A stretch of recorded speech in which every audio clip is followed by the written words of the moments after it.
Hey guys, it's me, Matt Damon. You wanna buy some crypto coins from me, dude? It's like Marcos Aurelius says. You gotta be brave to buy speculative crap. Hey dog, it's me, Matt Damon, bro. So guys, in honor of Thanksgiving, the holiday where we all say, "That is my own sperm," I coughed up the 14 bones to get back into my Daily Wire membership. Used a coupon code DW30 on checkout. So it was more like $9.40. It was more like this than this. Because I wanted to check in with my favorite content creator, Candace Owens. See what is she up to. Hey dog, it's me, Matt Damon. Candace Owens, she's my favorite. I think she's one of my favorite content creators because, it feels like the whole time she's winking at you. Like, I don't believe. Come on. Guys, come on. She's like, look, there's people who want me to say this crap. I'll say it. Give me the... And then you're like, well, Candy, what about your actual beliefs, And then she's like, beliefs?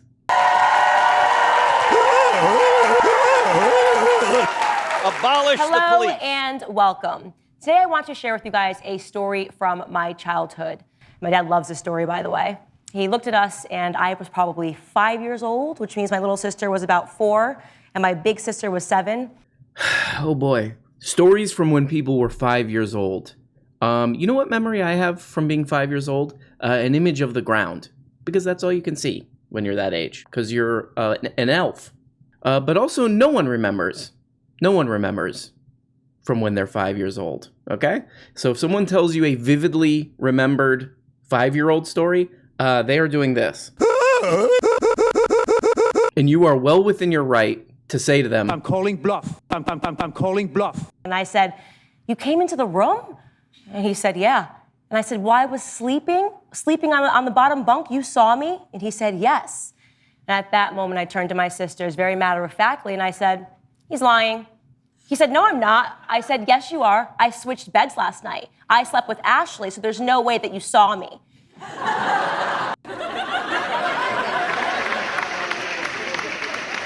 how long is it? We got a 2-minute story here. A 2-minute story, and the punchline is, I tricked my dad. I tricked my dad that I was sleeping with because I was actually sleeping with Ashley. Hey, writing team, there's got to be a writing team for all the money that's being poured into the Daily Wire from God knows which demented billionaire. Hey, writing team that they hire, let's not let Candy write segments anymore, okay? We all know the truth, and the truth is that deep down, you know the truth as well. You're doing it because you're terrified. You're doing it because you're terrified of what might happen if you don't comply. I get ads for the Daily Wire all the time. No. So let me explain something to you. No. Bed made of money. I get ads from these guys all the time because they sleep on a bed made of money. And I keep seeing this phrase on their ads, do not comply. Do not comply. Do not comply. Hey, it's me, Matt Damon again, bro. I don't comply with dog. And this, what they're talking about is like getting a vaccine, I guess. And when you repeat a phrase this much, this has office brainstorming meeting written all over it. Like Ben Shapiro in some office, some Daily Wire office with all these interns crowded around. He's like, We need a catchy phrase. We need a catchy phrase, and we need it now. Start firing phrases at me. We need to squeeze more subs out of these anti-vax morons. Then one of the interns is like, how about don't comply with people tell you got to get a vaccine. Don't comply with them. How about that? And he's like, don't comply. He starts acting like Don Draper. He's like, don't comply. Do not comply. Teddy told me that in Greek, nostalgia literally means the pain from an old wound. Comply comes from the Greek word complere, which means to fill or fill up, very similarly to how we want to fill these memas and peepaws who get our ads with anger. You know what, though? What I love about Candy's show is that she actually gets into policy crap. It's not... Oh, yeah, it definitely is. Both of the episodes that I watched are top to bottom anti-vax shows. But that, guys, that's not all. That's not all. It's she gets into policy. She gets deep into policy crap. And then you see what they're doing here. And I do believe that when Republicans get power back, the only answer to this is we need to abolish so many of these bureaucracies that the government has created for itself. The CDC, goodbye. OSHA, goodbye. I mean, who are these people? Hell yeah. Now we're talking. Now we're talking. Wow. You know, you see a disease tear through the country and kill, what, like over 500,000 people? I got an idea for this. Get rid of the one agency that could have done anything to prevent this. Also, OSHA. Get rid of the CDC and get rid of OSHA. Getting rid of OSHA makes me think, like, watching this, the only people that should be watching this show are, like, psychotic small business owners. Like, people who are like, my employees, you know, and they say I can't say this. They say I'm not allowed to say this, and I'm tired of this PC, but they are my slaves. I'm gonna start saying it. I'm gonna strut around. Because that's just like people who work at a business, they deserve zero protection. Get rid of OSHA. And safety for those people? Are you, what? No. Before OSHA even released like a formal COVID safety guideline to type anything, these business lobbying groups threw a fit. And like all anything that would have protected, you know, these frontline workers who we respect now, just went right out the window. Basically, all that crap went right down the toilet.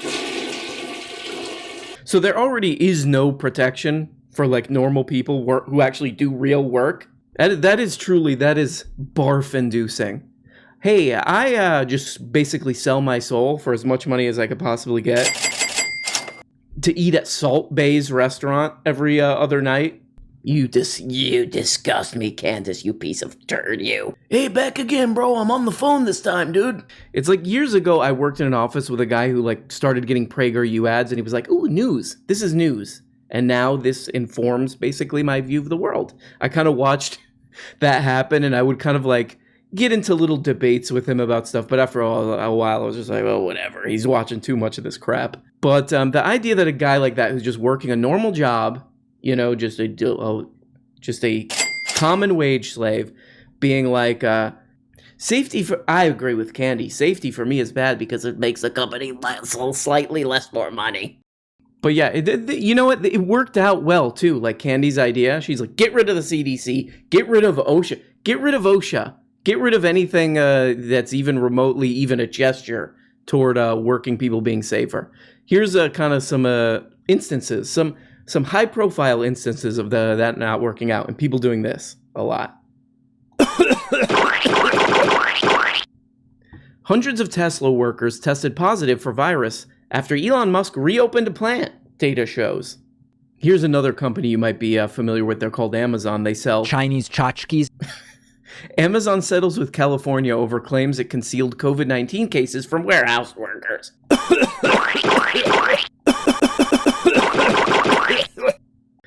And again, this show, like, there's things I want to show from this episode. What is it, like the early November episode?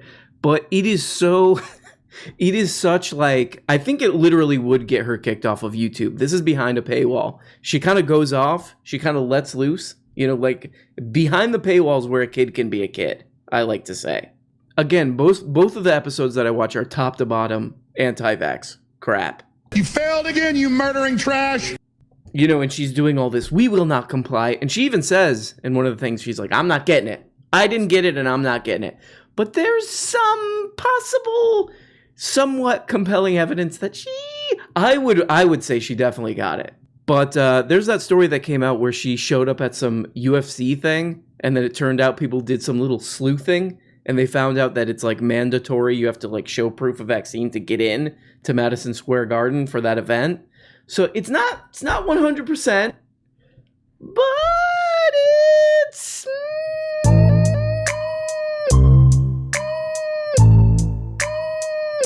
Matt Damon. And lucky for me, because this is going to be very scary, obviously, Daily Wire has more than 100 employees. The Daily Wire took one of the biggest, earliest stances against this and sued the Biden administration, which is awesome. So proud. This is Jeremy Boring. It's done. Daily Wire has officially filed our lawsuit against the Biden administration to challenge this tyrannical vaccine mandate. They did this just for me, I like to think. It's all for me. But we will not comply. So I've been joking on here because, I watch these stupid... No. Bed made of money. I watch these stupid videos, and over again, they're bringing this up. Now I get this with ads from the Daily Wire, and they're all saying this. We're suing. Hi, it's me. We're suing somebody because of the vaccine mandates, and we need your help. And it's such a shameless scam. It's like, Yeah, let's fleece these anti-vaxxers for all they got. but this is one of the most direct, she's like, okay, I'm going to say the we will not comply thing over and over again. I'm going to make sure we hit that little marketing thing. And then I'm going to go right from we're doing this lawsuit right into you need to subscribe to help us.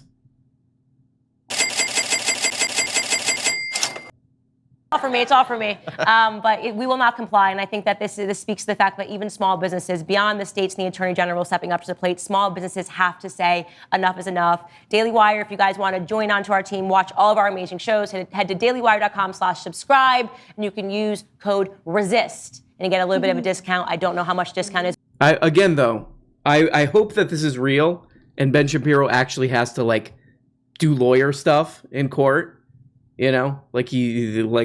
Something goes wrong with this scam, and he's in front of a jury, and he's like, In a shocking turn of events, I call myself to the stand. And the jury gasps.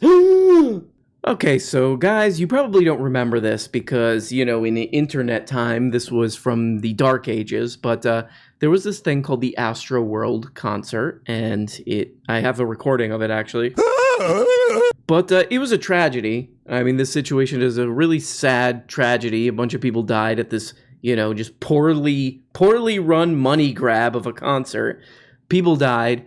And I remember, when people were talking about this and writing about this, they were like, oh, there's a satanic panic angle that people are talking. And I was like, I haven't seen that.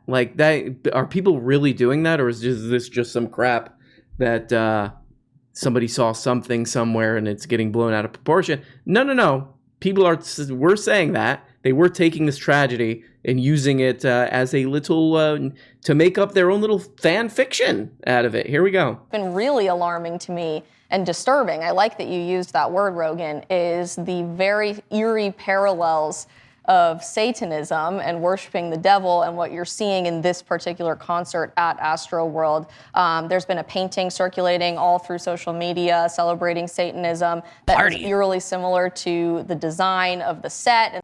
Well, there you go. The Lost Olsen twin is taking the thing very seriously. The death of some people very seriously.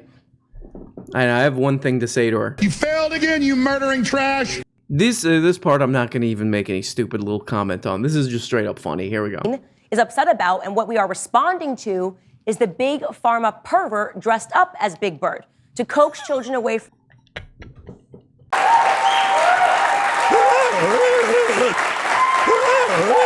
Unfortunately, we are out of time for this segment. Next up, though, I will be sitting down with an incredible woman who escaped North Korea to live a life of freedom. You are not going to want to miss her story. So next up on the show, she has Yeonmi, I'm probably saying her name wrong, Yeonmi Park on. If you've never seen anything from her, she's all over the internet. She's all over the place. Yeonmi Park. She's all over the place. I've seen her on Joseph Rogan, Lex Fridman, even none other than Hi.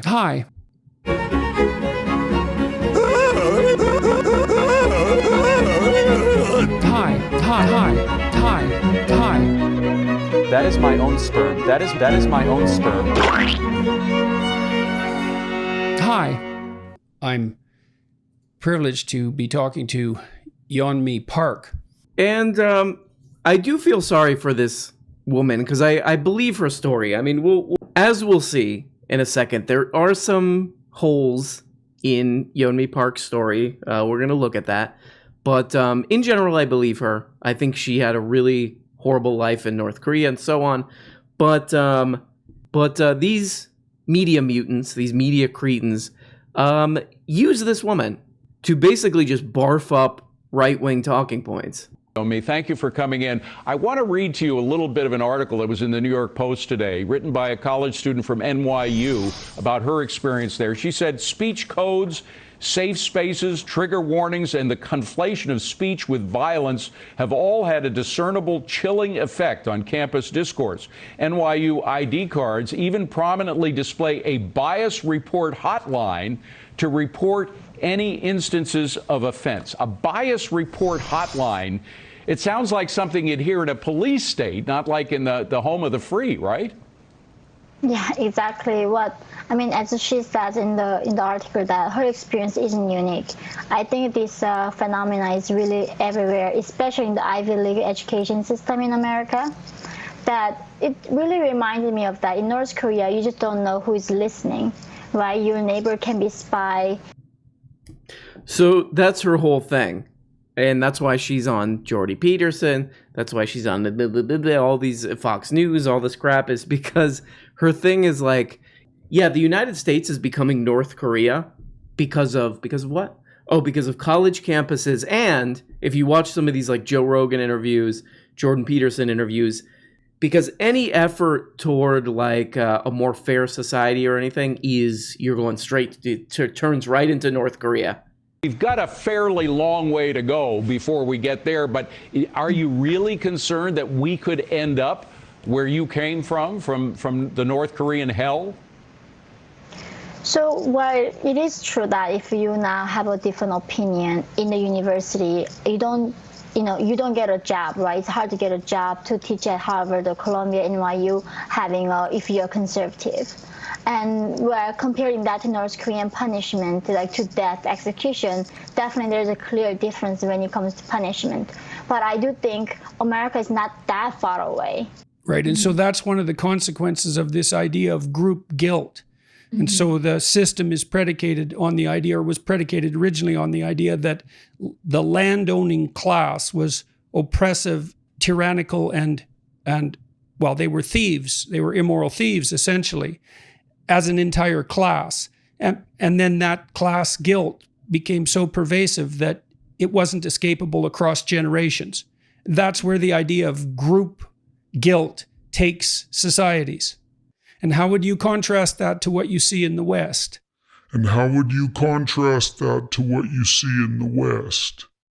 Group guilt and anger toward the quote-unquote land-owning class, I guess like the wealthy land-owning class, then North Korea.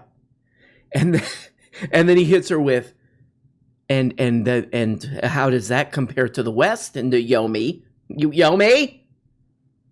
I mean, literally just squeezing this poor woman, who I am going to believe her story. Just squeezing this poor woman who escaped like brutality and like all horrible situations in North Korea. Just say our talking points. It is disgusting. It's like wow, look at here this ad. right now we cannot imagine Look at a this ad life that I'm in getting. some different planet in the universe. Full circle. Well, we have a single-payer system in Canada, and it actually works not too bad. Like, I lived in the States for a while, and I got to say, I think and this might be true of the States in general compared to Canada, at the high end, nothing beats the care you can get in the U.S. But in the median and at the low end, Canada's healthcare system works pretty good, and it has some perverse effects from a what would you say, right-wing perspective. So one of them is, for example, that the rate of entrepreneurship in Canada is actually higher in the U.S. than in the U.S. per capita. And the reason for that seems to be that Canadians can take risks when they're young, like starting a new business or changing jobs, for example, and they never have to worry about losing their health care. And so that's kind of cool. Oh! Corporate communism. Corporate communism. What does he think, like, you know, in on a policy level is going on in the United States? Like, this was the big, like, they literally, you know, in the United States government, they call that communism. The entire media had to turn into the Power Rangers robot to crush Bernard Sanders because he was suggesting this absolute corporate communism that Jordy Peterman is talking about. So when he gets on there with Yeonmi And she's like, I'm not going to do it. I really wanted to just do her accent, but that'd be wrong. When Yeonmi goes on there and she's like, America's slipping toward North Korea. Yeah, I really think that the United States is really slipping toward just absolute communism. Even though the thing that he just admitted works better for most people, and it actually leads to more entrepreneurship, blah, blah, blah, blah, blah, blah. We can't even do that. We can't even get that because it's too communist. I do believe Yeonmi's story, but there is a guy, he has a YouTube channel. Actually, low followers for this guy. 1.84K subscribers. North Korea Uncovered. He's a guy who lived in South Korea, so apparently he speaks Korean, and he kind of concluded that a lot of her story doesn't really add up. So I'm saying not saying that she's not telling the truth. So if she were just telling her story, she's just like, look, North Korea's horrible. This is my story. It's horrible. I'd be like, I probably wouldn't have any question. But with this kind of like angle of like, this is what the college campuses and anything that's not right wing in America is turning into North Korea. And by the way, they made us work ourselves to death and starve there. Then it starts to kind of the whole thing seems a little opportunistic. Incredible tale of perseverance and her determination to escape from North Korea to a better life. But then I saw this video. This video is by far the most famous of her speeches, where, dressed in her hanbok, Mrs. Park delivers a powerful speech between her incorrigible sobbing about the horrors of North Korea and her story. As I watched the video, I began to realize something though. The story that she tells in this video is markedly different from the one that's in her book. I began to think to myself, why is this so different? So I began to dig a little deeper. I began to research, and I watched some of her interviews that she did in Korea, interviews that the vast majority of foreigners don't see because they don't speak the language. Soon after, I started realizing that almost every instance she gives this speech, it's considerably different. Look, my instinct is to accept her story, but I feel like that's what's going on here, is that like people have kind of lost, mainstream maybe, people have lost interest in North Korea, and she's like, I got a new angle on this one, that college campuses and anything left of Fox News is turning the United States into North Korea. I mean, that's instant. So I gotta say, I would do the exact same thing. I would do the exact same thing. If I escaped from North Korea and I'm like, how can I turn this into my career in the US, I would, regardless of the veracity of her story, I would do the exact same thing. I would be like, hey, Jordan Peterson, hey, Fox News, hey, Joe Rogan, hey, all you idiots, let me on there. I'll say that I'll say that people on a kid in a college campus who's like, I want to be called them, is turning us into North Korea. I don't see too much of a difference between starving to death and having to work in a concentration camp. I don't see the difference between that, and I vaguely heard as I was walking out of a classroom that a kid wants to be called them.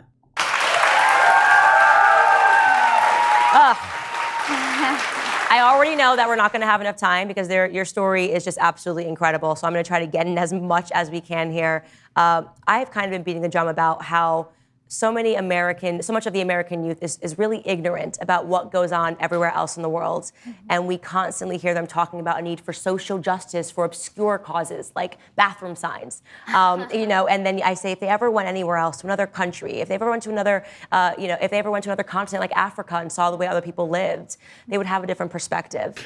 That's so dumb that I can't even make a joke out of it.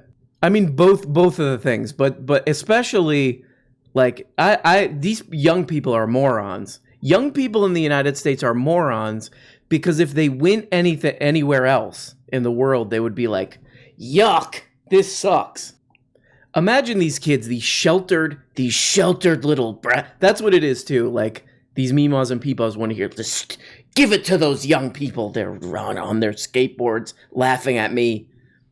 Imagine one of these sheltered little American brats go to one of these third world, one of these disgusting, putrid third world countries with no health care, horrible education system, cartoonish inequality, where they shoot poor people and toss them face first into prison. Imagine a place like that. I got to get back to the U.S. where none of that's going on. People are living, to hear about them talking about oppressions, but also, what does this all mean to you in terms of the government? I mean, in the era of COVID, in the era of we're going to help you, we just need to take away your freedoms. Like, can you put this into context for Americans? I mean, okay, again, I believe Yeonmi Park's story.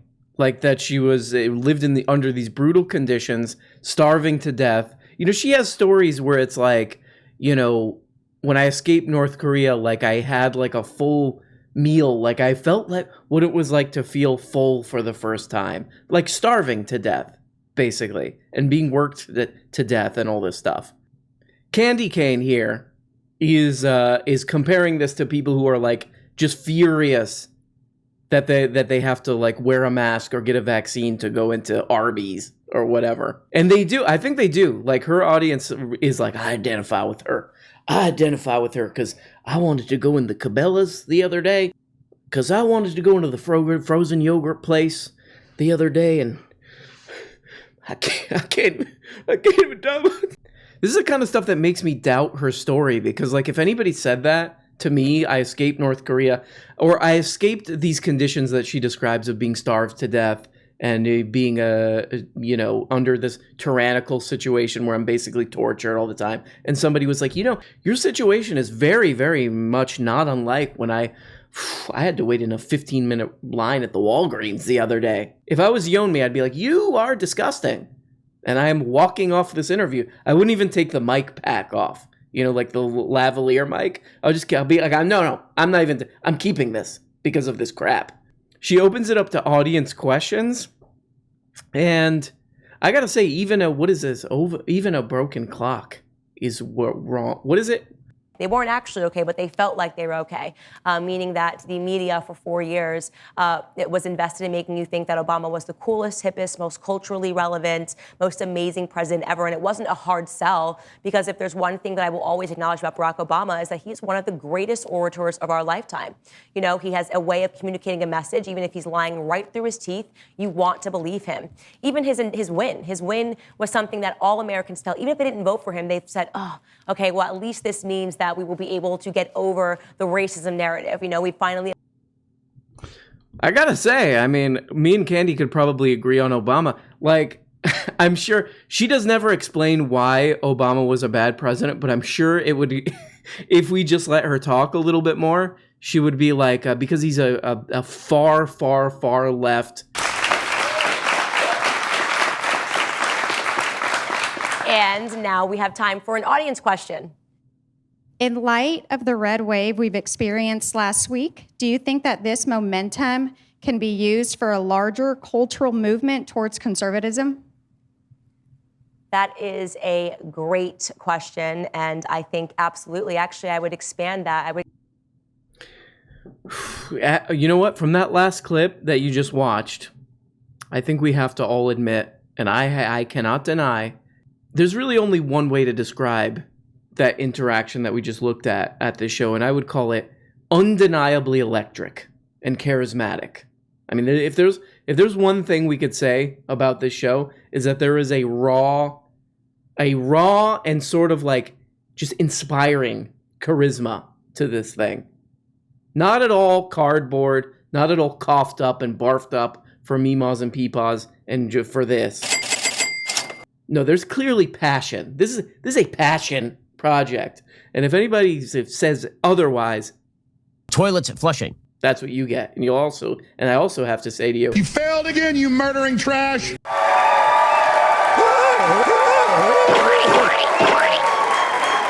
Hello and welcome and happy Thanksgiving. Some of you may know this, but Thanksgiving is my absolute favorite holiday, always has been. A lot of people favor Christmas, but I personally think that the pressure of exchanging presents, it just ruins it a little bit for me. Thanksgiving on the... I think this might be of exploiting a North Korean woman, You know, all the other crap that Candy Owens does on her channel. I think what she just said might be the most barf-inducing of all her crap. This is a woman who's basically sold her soul to the devil for this. And she can't even cough up a few of those to buy some people, buy her cousin, buy her Mima or whatever, a present. She's like, I don't like Christmas because I have to give gifts. I have to spend some of my ill-gotten gains on gifts. Truly, Candy, you know what? I've had it. You're gonna get the drop. That's really weird. It is disgusting. The truth. So guys, I am so grateful because sometimes they're standing up to criminals, other times they are simply standing up to lies. And I'm pleased to announce that Lieutenant Kelly is here today to share his story. Please give him a warm welcome. So guys, you will never believe the guest that Candy bagged. She really bagged quite the guest. You're not going to believe who she got. Candy Bar got none other than a cop who donated 25 of these to Kyle Rittenstone. What is the kid's name? Carl Rittenstone. What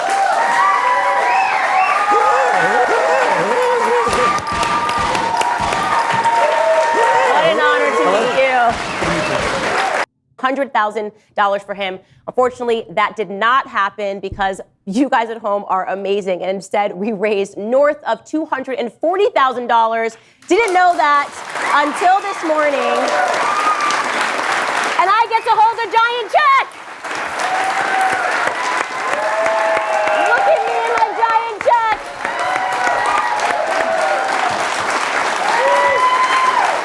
Guys, I am living. So Candy Owens is giving this guy a check for like $250,000. But I would urge this cop, to remember that this is Candy. So don't be surprised. Don't be surprised if you go to deposit that giant check and you hear this.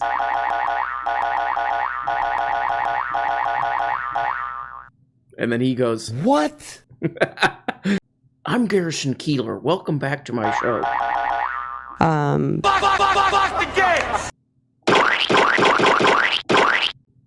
Oh, this is great. This is great. So Candy Owens has musical guests too, and she does a little interview with them. She's like, let me talk.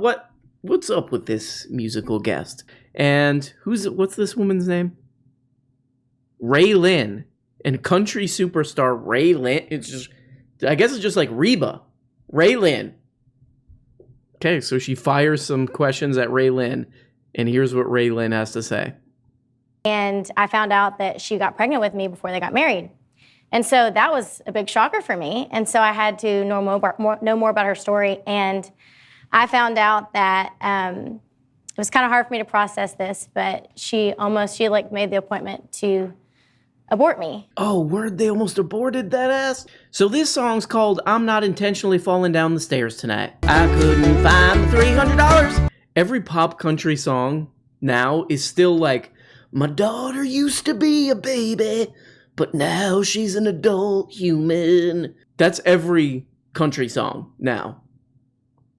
We got to go back to the time of country music where it was all about revenge, backstabbing and revenge and going to jail and stuff. What is this crap? I looked in the eyes of my daughter and she's not a little girl anymore. Who cares? Your daughter was a child and now she's an adult woman. This is the song? This is your country song? I wish my daughter could be born as an adult and then turn into a baby. Well, guys, again, if you want to treat yourself to a little early Christmas present or Thanksgiving present, DW30 at checkout at thedailywire.com. That's Benny Peprino's site. Yeah, if you want to watch the rest of this Candy Owens, you can get the like hard anti-vax content that you so deserve. A lot of people ask me, I'm going home for the holidays, and my parents are lunatics or whatever. What do I say to them? Well, there's one thing that will always cheer up the room and lighten people up, regardless of who they are or what their politics are. You just look them right in the eye and you say, that is my own sperm. Thank you so much, guys. Happy Thanksgiving, and bye-bye. Hey, guys. You're only getting a fraction of the weekly shows. If you want a new motherfucking episode every day, subscribe on Patreon for as little as 2 bones. You get the patron-only Tuesday and Thursday shows, the Bookablega show where we look at important books, and the goddamn weekly behind-the-scenes show. And for only 25 bones, you could become a producer and get your name up here. Look at these people. These people make this show possible. If it wasn't for them, nothing. We don't have a show. We got nothing, and it's garbage. And we have to just leave. We have to just basically walk away. And we don't even really know where we're walking. That's the truly troubling part about all this. But please, become a patron today for as little as 2 bones, or 5 bones is another level, or 10, or you go the full 25 and you get up here. Big special thanks to these people. Love you guys so much.